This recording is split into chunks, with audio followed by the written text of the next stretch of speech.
தாவேகாவுக்கு சென்ற செங்கோட்டையன் தனக்கு சாதகமாக்கும் பாஜக. இந்த விவகாரத்தை பாஜக எப்படி தனக்கு சாதகம் மாத்துறாங்க அப்படிங்கிற கேள்வி இருக்கு இல்லையா? அதிமுகவில் இருந்த செங்கோட்டையன் நீக்கப்பட்ட நிலையில இப்போ அவரு விஜயினுடைய தமிழக வெற்றி கழகத்தை சேர்ந்துட்டார். சரி, அவரு பாஜக பக்கம் வருவாரு இல்ல திமுக பக்கம் வருவாரு அப்படின்லாம் பார்க்கப்பட்ட நிலையில தாவேக பக்கம் போனதுனால என்டிஏ கூட்டணி அப்படின்னு வரும்போது பாஜக அதிமுக கூட்டணியில் இருக்காங்க. அதுல இருந்து ஒருத்தர் வெளியே போயிருக்காரு அப்படின்னா அது என்டிஏ கூட்டணிக்கு அது பாதகமா தான் பார்க்கணும். ஆனா அதுல ஒரு பாஜக ஒரு ஆதாயத்தை பார்க்கறாங்க. தேர்தல் ரீதியாக ஆதாயம், கட்சி ரீதியாக இதுக்கு பின்னணியில பாஜக தான் இருக்காங்க, அவங்க தான் பண்றாங்க அப்படின்லாம் தாண்டி அது ஒரு பக்கம் இருந்தாலும் கூட இந்த 2026 தேர்தல் ரீதியாக கூட ஒரு சிறிய ஒரு ஆதாயம் பாஜகவுக்கு இருக்கு அப்படின்னு சொல்லப்படுது. என்னன்னா, தமிழக வெற்றி கழகத்துல செங்கோட்டையன் இணைஞ்சிருக்காரு இல்லையா? அவரு தன்னுடைய எம்எல்ஏ பதவியும் ராஜினாமா பண்ணிட்டாரு தாவேகாவில் இணைக்கிறதுக்கு முன்னாடி. அதிமுக இருந்து வெளியேற்றப்பட்ட நிலையில செங்கோட்டையன் இந்த முடிவு எடுத்திருக்காருங்கிறது நம்ம எல்லாருக்குமே தெரியும். அதிமுக இருந்து நீக்கப்பட்ட முன்னாள் அமைச்சர் செங்கோட்டையன் தன்னுடைய எம்எல்ஏ பதவி ராஜினாமா பண்ணது மிகப்பெரிய நிகழ்வாக பார்க்கப்பட்டது. அதுக்கப்புறம் தாவேகாவில் போறாரா திமுக போறாரா அப்படின்லாம் பேசப்பட்ட நிலையில தாவேகா பக்கம் போயிருக்கிறத பார்த்தோம். கோபிச்செட்டிப்பாளையம் எம்எல்ஏ பதவி ராஜினாமா பண்ணும்போது அவர் என்ன முடிவு எடுக்க போகிறார் தொடர்ந்து அவரை பின்பற்றி கொண்டே இருந்தோம். அதுக்கு பிறகுதான் அவர் தாவேகாவில் இணைந்திருக்காருங்கிறதும் கடைசி முடிவாக இருக்கு. அடுத்தடுத்து தொடர்ந்து நிறைய நகர்வுகள்லாம் நடவடிக்கைகள்லாம் போயிட்டு இருக்கு. அதிமுக இருந்த செங்கோட்டையன் தமிழக வெற்றி கழகத்துல சேர்ந்தது பாஜகவுக்கு எந்த வகையில ஆதாயம் அப்படின்னு பார்த்தோம் அப்படின்னா மிகப்பெரிய ஆதாயம் ஒண்ணு இருக்கு. தேர்தல் ரீதியாக பார்க்கும்போது எடப்பாடி பழனிசாமி விஜயோட கூட்டணி வைக்க தீவிரமாக முயற்சி மேற்கொண்டு வந்தார். எப்படியாவது விஜயோட தாவேகாவோட கூட்டணி அமைக்கணும் அப்படின்னு முயற்சி மேற்கொண்டு வந்தா நம்ம எல்லாருக்குமே தெரியும். ஏன்னா நான் நிறைய ஒரு கூட்டத்தெல்லாம் பார்த்தோம்.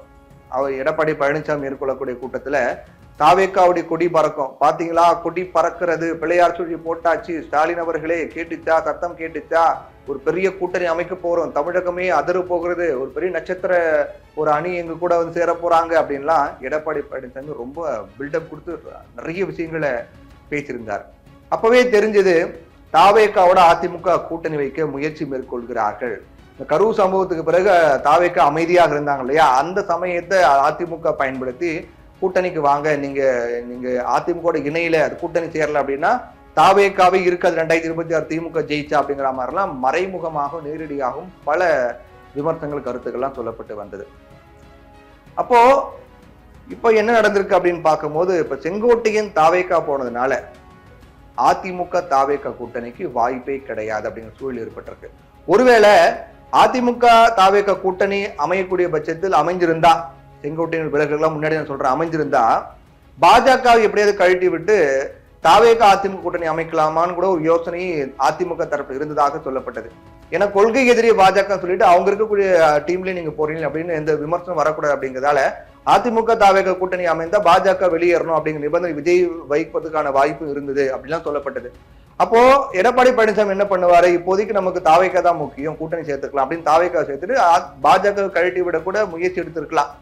ஆனா இப்ப அதுக்கான வாய்ப்பே கிடையாது. புல் ஸ்டாப் வச்சாச்சு. இது நிரந்தரமான முற்றுப்புள்ளி தான். ஏன்னா செங்கோட்டையன் பொறுத்த வரைக்கும் அவர் தாவேகா போனதுனால நிச்சயமாக அவர் தாவேகாவை அதிமுகவோட கூட்டணி வைக்க விட மாட்டார்.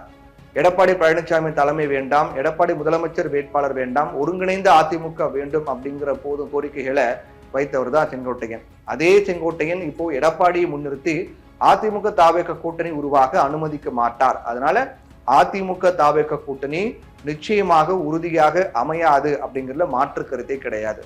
அதே போல முதலமைச்சர் வேட்பாளர் இல்லாம கூட்டணி அமைய எடப்பாடி பழனிசாமியும் விரும்ப மாட்டார். இதனால செங்கோட்டையின் வரவால் இந்த கூட்டணி உருவாகாமல் போய்விட்டது அப்படிங்கிறதா உண்மை. இதனால பாஜக கொஞ்சம் உற்சாகம் அடைஞ்சிருக்காங்க. இந்த தேர்தல் பொறுத்த வரைக்கும் எடப்பாடி பழனிசாமி லாக் வச்சாச்சு, இனி வேற ஆப்ஷனே கிடையாது, பாஜக சொல்றதா அவர் கேட்கணும், பாஜக மட்டும் தான் இப்போதைக்கு அவருக்கு மிகப்பெரிய பலமான கூட்டணி அப்படின்னு பாஜக கருதுறாங்க. கூட்டணி விட்டு வெளியே செல்ல முடியாது, கட்சி உடைநிலையில இருக்குது. இதனால எடப்பாடிக்கு பாஜக தவிர எந்த வழியும் கிடையாது. அதனால இது முழுக்க இது பாஜகவுக்கு இந்த ஒரு விஷயத்துல தேர்தலில் ஆதாயமாக தான் பார்க்கப்படுகிறது. இதை விட அதிமுகவை இழுப்பிற்கு கொண்டு போக முடியும் அப்படிங்கிற மாதிரியெல்லாம் பாஜக நினைக்கிறதாக கூட சொல்லப்படுகிறது. எது எப்படியாக இருந்தாலும் தேர்தல் கூட்டணி பொறுத்தவரையில் செங்கோட்டையின் தாவேகாவில் இணையும் வரை தாவேகா அதிமுக கூட்டணி அமையதுக்கான வாய்ப்பு இருக்கிறதா சொல்லப்பட்டது. இனி செங்கோட்டையும் தாவேகா இணைந்ததுனால அதுக்கான வாய்ப்பே கிடையாது. பாஜக அதிமுக கூட்டணி நிச்சயமாக உறுதியாக இருக்கும் அப்படிங்கிற மாற்று கருத்து கிடையாது.